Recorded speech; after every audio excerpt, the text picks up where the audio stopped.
Morning વિદ્યાર્થી મિત્રો, ધોરણ 6 ગણિતના પાઠ્યપુસ્તકમાં આગળના વિડીયોમાં આપણે આન્સર મૂલ્ય શીખ્યા, જેમાં આપણે દસના આધારે આન્સર મૂલ્ય શોધતા શીખ્યા. ત્યાર પછી 100ના આધારે અને ત્યાર પછી 1000ના આધારે આન્સર મૂલ્ય આપણે શોધતા શીખ્યા અને આપણે નોટબુકમાં પણ તેની વિગતો તમે લખી નાખી હશે. ત્યારબાદ મેં તમને નોટબુકમાં પ્રયત્ન કરોમાં 10ના આધારે આન્સર મૂલ્યના કેટલાક દાખલાની ગણતરી આપી હતી, જે તમે આ પ્રમાણે તમારે એના જવાબ જોઈ લેવાના છે. મારી સાથે તમારે નોટમાં જવાબ સરખાવી લેવાના છે. ત્યારબાદ 100ના આધારે આન્સર મૂલ્યમાં આપણે અહીંયા સાચા જવાબની માહિતી જે લખી હતી તે પણ મેં તમને નોટમાં લખવા કીધી હતી, એ પણ તમે લખી નાખી હશે. અને એવી જ રીતે મેં તમને 1000ના આન્સર મૂલ્યનો પણ અંદાજ આપ્યો હતો અને તે વિશે પણ મેં તમને ગણતરી આપી હતી કે તમારે આ ગણતરી તમારી નોટબુકમાં દર્શાવવાની છે. તો તમે આટલું ગૃહ કાર્ય તમારી નોટબુકમાં લખી દીધું હશે.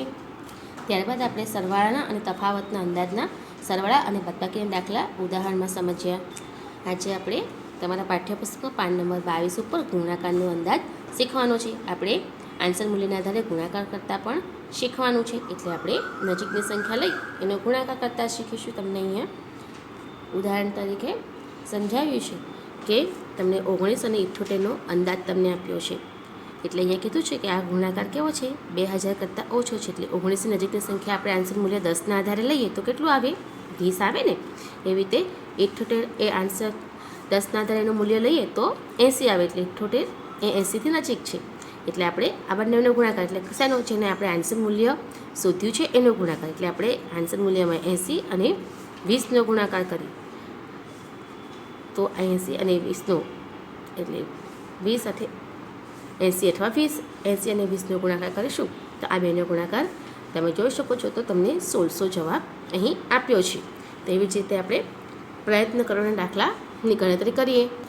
જો તમને પ્રયત્ન કરવામાં પહેલી રકમ આપી છે, આપણે ગુણાકારનો અંદાજ મેળવવાનો છે અને પહેલી રકમ આપણને 87 × 313 આપ્યા છે. જો મેં તમને ગણતરી કરી બતાવી છે, 87 એ 90ની નજીક છે. એટલે આ 10ના આધારે આન્સર મૂલ્ય આપણે શોધ્યું, 87નું આન્સર મૂલ્ય આવશે 90. એવી રીતે 313 એટલે 3 અંકની સંખ્યા થાય, એનું આન્સર મૂલ્ય આપણે 100 સુધીની કિંમત આંકવાની છે. એટલે 313ની નજીક કયા આવે છે, 300 આવે છે. એટલે આપણે આ બે સંખ્યાનો ગુણાકાર, એટલે 90 × 300, 9 તાળી 27 થાય. અને આપણે આ 100ના સ્થાનના 3 મીંડા પાછળ 27ની પાછળ મૂકી દઈશું. એટલે આપણે 90 × 300 બરાબર 27,000 જવાબ એનો આવશે. આપણા પ્રયત્ન કરનાર પહેલા દાખલાની ગણતરી છે. એ જ પ્રમાણે તમને બીજો દાખલો આપ્યો છે, એમાં આપણને 9 × 795 કીધા છે. હવે આપણે આન્સર મૂલ્યમાં શીખી ગયા કે 9 એ કોની નજીક આવે, 10ની નજીક આવે. એટલે 10ના આધારે એની કિંમત 9નું આન્સર મૂલ્ય કેટલું આવશે, 10 આવશે. અને 795 છે, 795 એ 100ના આધારે સ્થાન કિંમત છે આપણી આન્સર મૂલ્યમાં, તો એ 95 આવ્યા. એટલે આપણે 800 એની સ્થાન કિંમત, એટલે 800 એનું આન્સર મૂલ્ય દર્શાવીશું. તો એનું આન્સર મૂલ્ય 800 હોવાથી આપણે એનો ગુણાકાર કરીએ તો 10 × 800, તો 10 8 80 થાય. અને આપણે 2 શૂન્ય લખી નાખીએ. એટલે 10 × 800નો ગુણાકાર આપણો જવાબ આવશે. આન્સર મૂલ્યના આધારે 8000 બીજા દાખલાનો જવાબ તમારો આવશે. એવી રીતે જો ત્રીજો દાખલો તમને આપ્યો છે, 998 × 785. હવે આ પણ 3 રકમ છે, એટલે આપણે એને 100ના આધારે આન્સર મૂલ્ય શોધવાનું છે. એટલે 998નું આન્સર મૂલ્ય 900 આવશે અને 785 એ 800ની નજીક છે. એટલે એનું આન્સર મૂલ્ય આવશે 800. તો આપણે બંનેનો ગુણાકાર કર્યો કે 900 × 800, આપણે સીધો ગુણાકાર કરીએ કે 9 8 72 થાય. અને ત્યાર પછીનો એના એકમ દશકના શૂન્ય એટલે આપણે મૂકીએ તો આનો જવાબ આવશે આપણો જવાબ આવશે 7,20,000. તો આપણે આ સીની ગણતરી થઈ. એ જ પ્રમાણે તમને એના પછી ડીની ગણતરી આપી છે કે 958 × 387. તો આપણે આ જોઈ શકો છો 3 રકમ છે, એટલે આપણે 100ના આધારે એનું આન્સર મૂલ્ય શોધવાનું છે. પરંતુ અહીંયા 958 છે, 958 એ 1000ની નજીક છે. એટલે આપણે આનું આન્સર મૂલ્ય 958નું આન્સર મૂલ્ય આપણે 100ના આધારે આપણે 1000 એનું આંકીશું. એવી રીતે 387નું પણ 100ની કિંમતના આધારે આપણે એનું આન્સર મૂલ્ય આંકીશું. એ થશે આપણું 400. આપણે ગુણાકાર કરીશું 1000 × 400, એટલે આપણો જવાબ આવશે 4 લાખ. તો આ પ્રમાણે તમારે પ્રયત્ન કરવાના પાન નંબર 22 ઉપર જે દાખલા છે તો દાખલાની ગણતરી તમારે તમારી નોટબુકમાં દર્શાવવાની છે. હવે આપણે આગળ સ્વાધ્યાય 1.1 આપણે જે પાઠ્યપુસ્તકમાં આપ્યું છે પાન નંબર 23 ઉપર એની આપણે ગણતરી કરવાની છે. તો અહીંયા તમને કીધું છે કે પહેલો પ્રશ્ન, સામાન્ય નિયમ વાપરી ગુણાકારનો અંદાજ મેળવો. તો આપણે પહેલી રકમ છે 730 વત્તા 998. આ આપણા ચોપડીનો દાખલો છે પહેલો. તો જો આમાં આપણને સરવાળા અને બાદબાકીના નિયમનો ઉકેલ કરી દાખલો શોધવાનો છે. અહીંયા સરવાળાની નિશાની છે, આપણે એનું આન્સર મૂલ્ય પહેલાં શોધીશું. 730 છે, 730 એ 100ની નજીક છે, એટલે આપણે શીખ્યા છે કે 730નું આન્સર મૂલ્ય, તો એનું આન્સર મૂલ્ય આપણી પાસે આવશે 700. એટલે આ 100 સુધીનું આન્સર મૂલ્ય છે આપણું. એટલે 100 સુધીની આપણી આ આશરે કિંમત થઈ. હવે આપણે 998, હવે 998 આવ્યા. 98 એ કોની નજીક આવશે? આપણે આગળ શીખ્યા એ 100ના આધારે આપણે કરીશું કે 98 એ 1000ની નજીક આવશે. એટલે 998નું આન્સર મૂલ્ય આપણું આવશે 1000. એ પણ આપણું 100 સુધીની આશરે કિંમતમાં આવશે. આપણે એનું આંશિક મૂલ્ય ધાર્યું છે એટલે. તો આ આપણે 730નું આન્સર મૂલ્ય 700 શોધ્યું, 998નું આવ્યું 1000. હવે આપણે એનો અંદાજે સરવાળો કરવાનો છે. એટલે આપણે એનો સરવાળો કરીએ તો સરવાળામાં આપણે લખીએ તો 1000 વત્તા 700 પણ લખી શકો. તો આનું આપણે આન્સર મૂલ્ય શોધ્યું તો 1700 આવ્યું. અથવા આપણે 700 વત્તા 1000, તમે બંને રીતે લખી શકો છો, તો પણ એનો જવાબ સરખો જ આવશે 1700. એટલે આપણે એનો આશરે સરવાળો જે શોધ્યું તો એ આશરે સરવાળાનો જવાબ આપણો આવશે 1700. હવે આપણે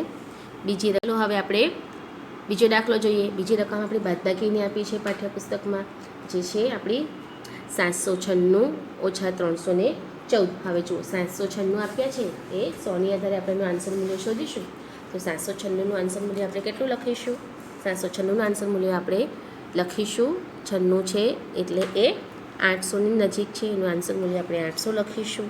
એટલે આ પણ 100 સુધીની આશરે કિંમત, એટલે આપણું આન્સર મૂલ્ય થયું 100 સુધીનું આપણે ધાર્યું. હવે એવી રીતે 314. હવે ચાલો 314 આપણે જોઈ ગયા છે કે નિયમ પ્રમાણે 14 છે, એટલે એ 300થી નજીક છે. એટલે આ પણ 100 સુધીની સંખ્યાનો આશરે કિંમત છે. હવે આપણે બાદબાકી દર્શાવવાની છે. બાદબાકીમાં આપણે બાદબાકી કરીશું તો આપણે 800 ઓછા 300 કરીએ તો 800 ઓછા 300 થશે આપણી પાસે 500. એટલે આપણી આની આંશિક બાદબાકી 500 આવશે. ચાલો હવે દાખલો સી તમે જોશો, અથવા 3 નંબરનો દાખલો જે આપણને આપ્યો છે 12904 અને 2888, જેનો આપણે 1000ના આધારે આન્સર મૂલ્ય શોધવાનું છે. તો આન્સર મૂલ્ય શોધવા માટે આપણે એનું આંશિક મૂલ્ય શોધીએ તો 12904નું આંશિક મૂલ્ય આપણે 12000 બોલે છે અને 4 સુધીનું આંશિક મૂલ્ય છે, એટલે અંદાજિત કિંમત આવશે 13000. અને એવી રીતે 2888 બોલાય છે. હવે 888 3 અંકોની સંખ્યા લઈ 888 એ કોની નજીક છે? 3000ની નજીક છે. એટલે એનું આંશિક મૂલ્ય આપણે 1000 સુધી લઈશું. અહીંયા આપણે લખીશું 1000 સુધીની આશરે કિંમત. એવી જ રીતે આપણે નીચે પણ એ લખવાનું છે કે 1000 સુધીની આશરે કિંમત. હવે સરવાળો છે એટલે તમારે એનો સરવાળો કરીશું. તો આપણે સીધો સરવાળો કરી દઈએ તો 13000 વત્તા 3000 આપણે કરીએ તો 13000માં 3000 ઉમેરતા આપણો જવાબ આવશે 16000. આપણા જવાબ આપણો આ પ્રમાણે સીનો આવશે. તો તમારે એ પ્રમાણે ડીનો જે રકમ છે 28292 ઓછા 21496 જે તમને આપ્યા છે એની ગણતરી તમારે જાતે હોમવર્કમાં દર્શાવવાની છે. 1000 સુધીના આન્સર મૂલ્ય સુધી તમારે આની બાદબાકી દર્શાવવાની છે. ચાલો હવે દાખલા 2ની ગણતરી કરીએ. તમને પાઠ્યપુસ્તકમાં કીધું છે કે નજીક, એમાં દાખલો બીજો કીધો છે કે નજીકના 100ના સ્થાન સુધીનો એક કાચો અંદાજ આપવાનો છે. તમે તેમના નજીકના દશકના સ્થાનનો પણ કાચો અંદાજ આપવાનો છે. એટલે આપણે આ દાખલાની ગણતરીમાં તમારે 100ની સ્થાન કિંમત અને 10ની સ્થાન કિંમતનો અંદાજ મેળવવાનો છે. અને ત્યાર પછી આપણે જવાબની ગણતરી કરવાની છે. આપણી પહેલી રકમ છે 439 વત્તા 334 વત્તા 4317 તમને આપ્યા છે. તેના આધારે તમારે ગણતરી દર્શાવવાની છે. તો પહેલાં આપણને કાચો અંદાજ મેળવવાનો કીધું છે 100 સુધીનો. તો અહીંયા 100 સુધીનો આપણે કાચો અંદાજ મેળવીશું. એટલે આપણે ગણતરી કરીશું 439 છે, એની આપણે આંશિક મૂલ્ય શોધીશું. પણ શેના આધારે? પહેલાં આપણે 100ના આધારે શોધીશું. અને 100ના આધારે આંશિક મૂલ્ય આપણે 400 લખીશું. એ આપણે 100 સુધીની આશરે કિંમત થશે. હવે ત્યારબાદ 334 આપ્યા છે. 334 શેની નજીક આવશે? 300ની નજીક આવશે.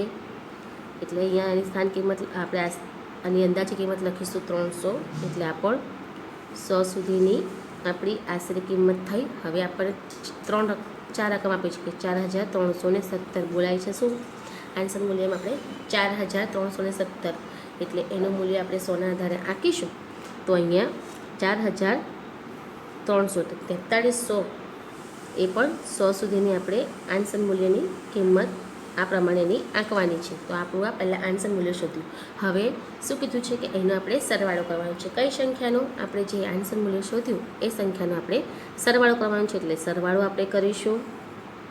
તો સરવાળો કરતાં આપણે 400 વત્તા 300 વત્તા આપણી પાસે જે છેલ્લી રકમ છે એ છે 4300. આ દરેકનો આપણે સરવાળો કરીશું. આ 3 રકમનો આપણે પહેલાં સરવાળો કરવાનો છે. અને સરવાળો કરતાં જે જવાબ આવશે એનું આન્સર મૂલ્ય આવશે. 4માં જો આ 2 શૂન્ય લખ્યા આપણે. 4માં 3 વત્તા 7, 7માં 3 વત્તા 7 10, 10નું શૂન્ય વધી પડી 1, 4 ને 1 5, એટલે 5000 આપણો જવાબ આવ્યો. એ આનું 100ના આધારે આન્સર મૂલ્ય જે શોધ્યું એનો જવાબ 5000 આવ્યો. હવે એ જ દાખલામાં આપણે બીજી ગણતરી કરવાની છે. બીજી ગણતરી એ આપણે 10 સુધીના આશરે કિંમત લઈને ગણવાની છે. તો આપણી રકમ છે 439, એનું 10 સુધીનું આન્સર મૂલ્ય આપણે ધારીશું. તો 39 છે એટલે એનું આન્સર મૂલ્ય આવશે 440. અહીંયા 334 છે એટલે એનું આન્સર મૂલ્ય આવશે 330. અને 4317નું આન્સર મૂલ્ય આપણે આંકીશું. એ આવશે 4320. તો આ આપણે જે આન્સર મૂલ્ય શોધ્યું એ 10 સુધીની આશરે કિંમત આપણે દરેકની શોધી. આપણે કીધું છે કે તમને એક 100ના આધારે અને દશકના આધારે સ્થાન કિંમતનો કાચો અંદાજ તમારે આપવાનો છે. તો આપણે બીજી રકમમાં 10 સુધીનું આન્સર મૂલ્ય અહીંયા દરેક રકમનું આપણે આ પ્રમાણે શોધ્યું. હવે આપણે આનો સરવાળો કરીએ. સરવાળો કરતાં આપણે લખીશું સરવાળોને. તો 440 વત્તા 330 વત્તા 4320, અથવા તમે 4320 ઉપર લખી 440 330નો પણ સરવાળો કરી શકો છો. એટલે આપણો જવાબ અહીંયા આવશે 0, 7 ને 2 9, 4 ને 3 7 ને 3 10 શૂન્ય વધી પડી 1, 4 ને 1 5. જો આપણો જવાબ આવશે 5090. આપણે 100ના આધારે આન્સર મૂલ્ય શોધ્યું એનો જવાબ 5000 આવ્યું. અને 10ના આધારે આન્સર મૂલ્ય શોધ્યું તેનો જવાબ 5090 આવ્યું. હવે આપણે બીજી રકમ લઈએ. આપણી રકમ છે 1,08,734 ઓછા 47,599. આપણે પહેલાં 100નો આન્સર મૂલ્ય શોધીશું. તો 1,08,734નું આન્સર મૂલ્ય આવશે 1,08,700. 700 લખાશે, 34 પાછળ છે, એ શૂન્યથી નજીક છે માટે. હવે બીજું આન્સર મૂલ્ય આપણે શોધીશું 47,599, જે 600ની નજીક છે. એટલે આપણે એનું આન્સર મૂલ્ય લખીશું 47,600. આ 100 સુધીનું આન્સર મૂલ્ય શોધ્યું. હવે આપણે આ બંને આન્સર મૂલ્યની બાદબાકી કરીશું કે 1,08,700માંથી 47,600 આપણે બાદ કરીશું. તો જવાબ આપણો આવશે 61,100. આ આપણે બાદબાકી કરી પહેલી 100 સુધીના આન્સર મૂલ્યની. હવે આપણે બીજી બાદબાકી કરવાની છે, જે 10 સુધીના આન્સર મૂલ્યની આપણે બાદબાકી કરવાની છે. આપણે 1,08,734નું આન્સર મૂલ્ય અહીંયા 10ના આધારે શોધીશું, જે 1,08,730 થશે. એવી રીતે 47,599નું આન્સર મૂલ્ય આપણે 10ના આન્સર મૂલ્યના આધારે શોધીશું તો 47,600 થશે. હવે આ બેની આપણે બાદબાકી કરી દર્શાવી તો એનો જવાબ આવશે 61,130. એટલે જો તમને જવાબમાં ફેર પડશે. આ 100 સુધીનું આન્સર મૂલ્ય અને આપણું આ 10 સુધીનું આન્સર મૂલ્ય છે. આ પ્રમાણે તમારે બંને આન્સર મૂલ્યની ગણતરી આપણે બીજા દાખલાની પૂરી કરી. એવી જ રીતે જ્યારે આપણે બીજો દાખલો ભણ્યો એવી રીતે તમારે ત્રીજો એટલે સી અને ડી દાખલાની ગણતરી તમારે તમારી નોટબુકમાં જાતે કરવાની છે. હવે આપણે 1.3માં દાખલો ત્રીજો જોવાનો છે, જેમાં આપણને કીધું છે કે સામાન્ય નિયમનો ઉપયોગ કરીને નીચેના ગુણાકારનો અંદાજ મેળવો. તો અહીંયા તમને રકમ આપી છે 578 ગુણ્યા 161. આમાં પણ આપણે ગુણાકારનો અંદાજ મેળવવાનો છે અને આનું આપણે અંદાજિત ગુણાકાર કરીશું, જેમ આપણે આગળ શીખ્યા તેમ. હવે જુઓ, આ 3 રકમની સંખ્યા છે, આપણે 100ના આધારે એની આન્સર મૂલ્ય શોધવાનું છે. તો આપણે આનું આન્સર મૂલ્ય શોધીએ. 578નું આન્સર મૂલ્ય 78 છે, 100ની નજીક આવશે એટલે એનું આન્સર મૂલ્ય આપણે 600 શોધીશું. એટલે એનું આ આન્સર મૂલ્ય એ આપણે 600 જે શોધ્યું એ 100 સુધીની આપણે આશરે કિંમત શોધી. એવી જ રીતે 161 પણ 100 સુધીનું આન્સર મૂલ્ય છે એટલે એ આવશે 200ની નજીક. એટલે આ પણ આપણી 100 સુધીની આશરે કિંમત થઈ. હવે આપણે એનો અંદાજિત ગુણાકાર કરવાનો છે એટલે આપણે 600 અને 200નો આપણે અંદાજિત ગુણાકાર લખીશું. એટલે આપણે એનો આશરે ગુણાકાર આપણે બંને સંખ્યાનો કરીશું. તો આપણે બંને સંખ્યા છે 600 ગુણ્યા 200. આપણે સીધો ગુણાકાર કરીએ તો 6 દુ 12 થાય ને. હવે આપણે જો એકમ દશક અહીંયા જે શૂન્ય આપ્યા છે, એકમ દશક 100 અને 1000, એના જે 4 શૂન્ય આપ્યા છે આપણે અહીંયા પાછળ લખી દઈએ. તો આ 4 મીંડાની આપણે પાછળ ગણતરી કરી નાખીએ એટલે આપણો જવાબ આવશે 1,20,000. એનું આન્સર મૂલ્ય આપણે ગુણાકારના આધારે આશરે શોધ્યું.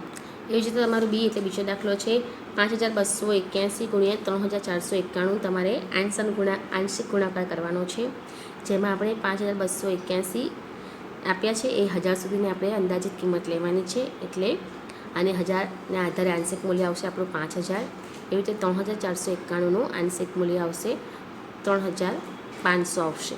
હવે આપણે આનો અંદાજિત ગુણાકાર મેં તમને કરી બતાવ્યો છે, જે જવાબ આપણો આ મુજબનો આવ્યો છે. તમારે પણ આ પ્રમાણે પ્રશ્ન 3ના પહેલો અને બીજો દાખલો એટલે એ અને બીની ગણતરી કરવાની છે.